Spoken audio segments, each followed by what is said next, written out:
નમસ્કાર, મારું નામ છે ઠાકોર દિવ્યાબેન શ્રવણસિંહ. મારી શાળાનું નામ છે નેર પ્રાથમિક કન્યા શાળા.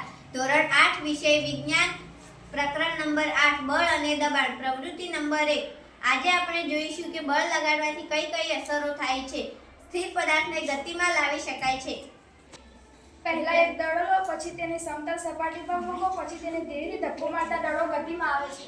પ્રવૃત્તિ નંબર 2. પદાર્થની ગતિમાં વધારો કરી શકાય છે.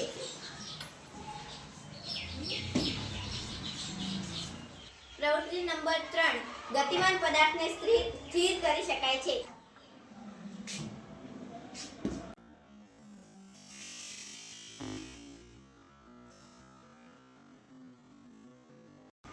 પ્રવૃત્તિ નંબર 4. ગતિમાન પદાર્થની દિશા બદલી શકાય છે.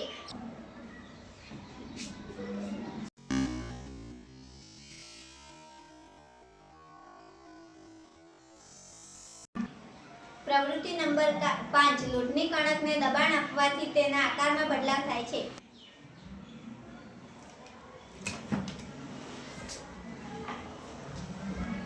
આકારમાં ફેરફારની પ્રવૃત્તિ નંબર 2. ફુગ્ગાને દબાવવાથી તેના આકારમાં બદલાવ થાય છે.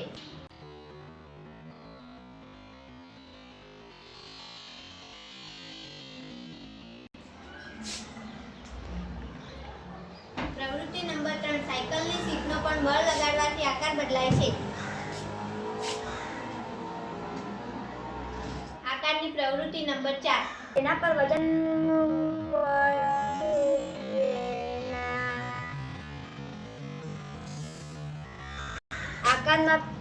આકારમાં ફેરફાર થાય છે. આકારની પ્રવૃત્તિ તેના મુક્ત છેડા પર વજન મૂકવાથી વજન લટકાવવાથી તેના મુક્ત છેડા પર ખેંચવાથી તેના આકારમાં ફેરફાર થાય છે.